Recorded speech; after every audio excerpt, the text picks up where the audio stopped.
Hello, everyone, and welcome back to the Facebook Gaming Live Studio at E3 2018. I'm Andrea Renee, and Rich and Dan are here from Crystal Dynamics. Thanks for coming by, guys. Thanks for having us, Andrea. So, of course, we are here to talk about Shadow of the Tomb Raider. I am so pumped for this game, you guys. I got the chance to play it. Lara Croft is back. She is awesome. You know, what's funny about me saying Lara is that, did you guys remember that GameStop TV bit I did about her name? I had to give you guys a little bit of a tough time because when I was playing my demo, I heard no less than 3 different ways to pronounce her name. Are we just saying it doesn't matter? It could be Laura. It could be Laura. You can make it your Lara. own. You can make it your own. Officially, it is Lara because of the English pronunciation. However, you can make it your own. So we feel like Lara is an extension of so many of us and embodies so much that we love in the world. So make it your own. That is the safest Leroy Croft. That is the safest answer I've ever heard. Leroy Croft. So obviously you guys are showing some cool stuff here at E3. We have a trailer for you guys to watch. We're going to go ahead and roll that right now. She's kind of gotten, I don't want to say grown up, but I mean, obviously she has in the chronological order of these games, but like, she's kind of gotten like mean. She's like really intense in this game. What's going on?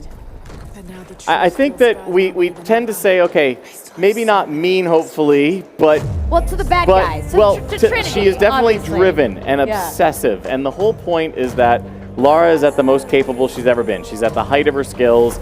And you are right that it is the darkest adventure. And we try and balance that by saying that, yes, while it's the darkest adventure she's ever been on, while it's the lowest point she's ever going to hit, becoming the Tomb Raider actually means you have to push through that, and the decisions she makes as she pushes through that inner conflict, that turmoil that she's struggling with, that's what will define her and what will turn her into the Tomb Raider she's destined to be.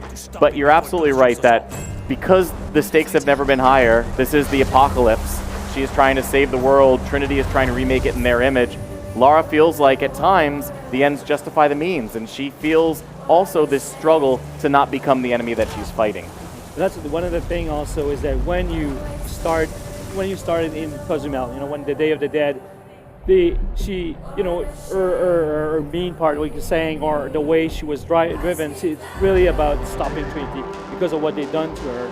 But when you start Cozumel, you really see a side of her that you never seen before. She's talking about what she likes to eat, with Jonah, she likes to, she's talking about what she likes, talking about some past things that she experienced, and you really see that side of her. And then when you see her causing the apocalypse, and you see it's what she tried to do is noble. What she always, when she thinks she want to do, it's always the right thing. The only difference is that she's pushing it. She knows what she's capable of. She knows she is, and now, it's really like going further and trying to push it as much as possible. So I would say that it's because she's more driven that you will find her being much more focused. That you feel like it's more like aggressive, but it's really about exploring that duality inside of her.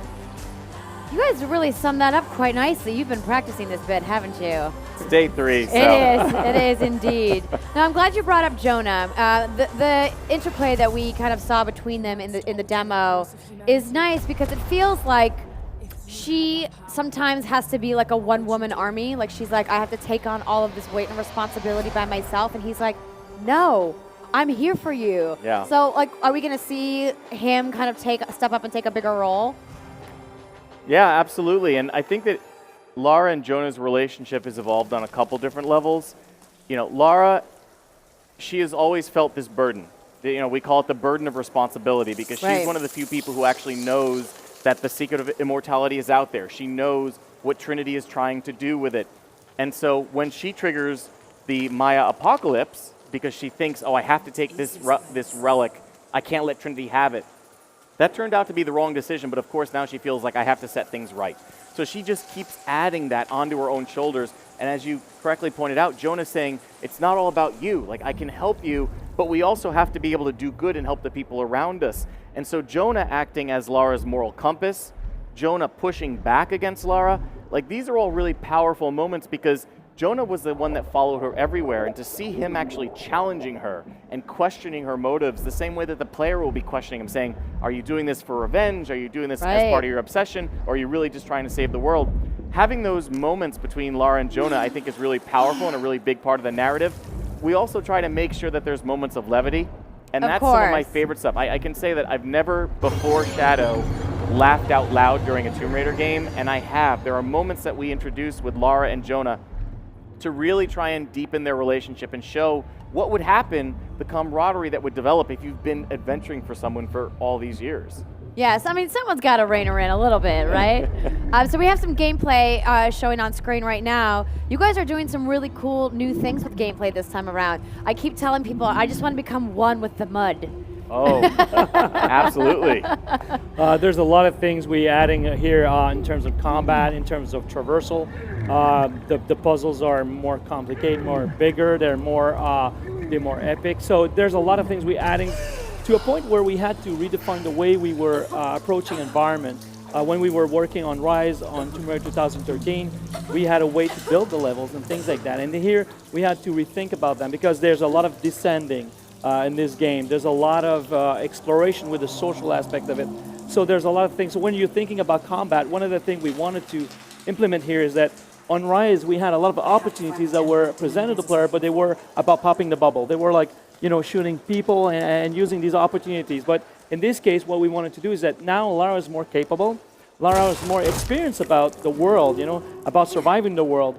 So in this case, instead of just reacting to that world, she's learning how the world works, and she's becoming it.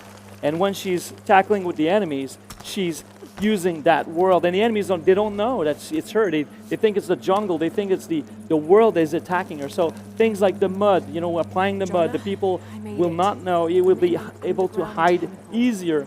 Same thing with the way when you can attach them, you can distract them. You can scare them, and using a lot of the psychological aspect of it is very crucial here in terms of the stealth. A lot more opportunities for you to disappear and to distract them. But of course, one of the things that is fundamental when you can evade the enemies. You can do a lot of these things. So that's what's very key elements for us. But again, it demands us to redefine how the environment was presented to the player. And I love that you're saying, become one with the mud, because that's absolutely one of our key pillars. We call it becoming one with the jungle. To Dan's point, it really is about Lara being in the most brutal environment, an environment where everything is trying to kill you, and her mastering that environment and using it against the enemy. We call her the Jaguar Woman because she learns to strike and then disappear back into the canopy. As Dan was saying, the fact that we've changed the enemy behavior so you can do stealth, then move into the aggressive assault mode, and then move back into stealth, which is completely new for the series. That Yeah, you can absolutely. switch back and forth during the same encounter. We think that gives players a lot more options. We're all about player choice. I just like hiding because those firefights can get real intense really quickly. They can. I never thought Trinity had so many dudes. There's just all of the dudes. Well, they are bringing their A game. I mean, if we are bringing in Shadow of the Tomb Raider the most capable, the most confident Lara Croft, she's at the height of her skills. We have to increase the stakes at every other turn. So if you look at the narrative, it's the Maya apocalypse. Those stakes do not get higher than that. You look at her conflict, it's now not just external, it's internal. This is how she has to struggle to become the Tomb Raider. You look at the traversal, like Dan was talking about. You've got rappelling and wall running. You've got full 360-degree swimming underwater. So we up the stakes there. You look at the combat, more stealth options. But it's because Trinity is outnumbering and outgunning Lara Croft. She has to use a jungle in order to survive. And then, of course, the tombs. We make them, and we're seeing them Yes. here. We're making them bigger than ever, more than ever. We have them deadlier with more traps. So again, if Lara's at the center and she's the best, most confident and capable she's ever been, everything else has to up these stakes. Everything else has to up the ante because the world is a character and it's pushing back on her like never before. I'm glad that you brought up the tombs because obviously we're watching some gameplay of one of the tombs right now. And this was a big part of the presentation that I saw from you guys a little bit earlier, talking about how, they're like these terrifying tombs. And you really do feel that right off the bat in the differences between the two previous games. Not to say that those tombs weren't, a little scary, of course. But, I mean, this is like on a much bigger scale, which is something that, people at home that are watching maybe aren't getting right away. I can tell you from what I've played. It took me a long time to work out some of these puzzles. I mean, you really brought the goods this time, guys. Yeah, the puzzles are more challenging this time. And one of the things that we did is separate the difficulty so that people who want to have a really challenging puzzle engagement, they can actually set it to hard, and Lara won't give you any hints. If you're on normal, she'll say kind of general things like, oh, maybe I need to get up there. On easy, she'll say, okay, I need to move this in order to get there. That one's for me, easy mode. But- when I was playing this demo, Rich, I died like 20 times. I just kept getting impaled. I But was you like, will oh love no. this because we separated out so you can have an easier challenge tomb and puzzle experience, but keep the difficulty on the combat hard or keep the navigation at normal. Like when we're doing the navigation, you know, you have the white markings around the world. It shows you kind of what you can climb on. You can turn those off. So by separating all those different facets, you now can customize your experience.